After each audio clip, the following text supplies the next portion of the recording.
$2 million blank a lot of money. Anong tamang subject-verb agreement? Ang tatandaan nyo kapag merong unit word of money, titignan nyo kung tinutukoy ba siya as a single sum of money. Kasi kapag single sum of money yung tinutukoy mo, singular agreement ang gagamitin mo. In this case, sinasabi natin, $2 million, yung total na yan, yung sum na yan, ang laking pera niyan. Therefore, view natin siya as a single sum of money.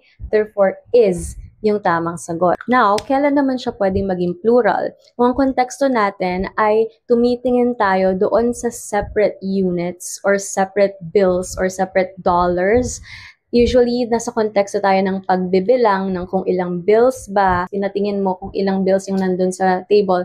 Tapos, someone replied, $2 are on the table. Nag-R siya kasi ang pinabibilang mo ay yung physical na dollars na kinakount, hindi yung mismong total. Example pa tayo para mas maintindihan nyo.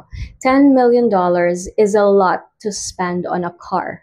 Okay? We're referring to the single sum na gagastusin mo para dun sa car. Pero pag sinabi kong $10 million are being transferred into separate anonymous accounts. Tinitingnan mo na siya as the different units na pinapamigay doon sa iba-ibang accounts na yun. Anonymous accounts, hindi mo alam kung sino may-ari.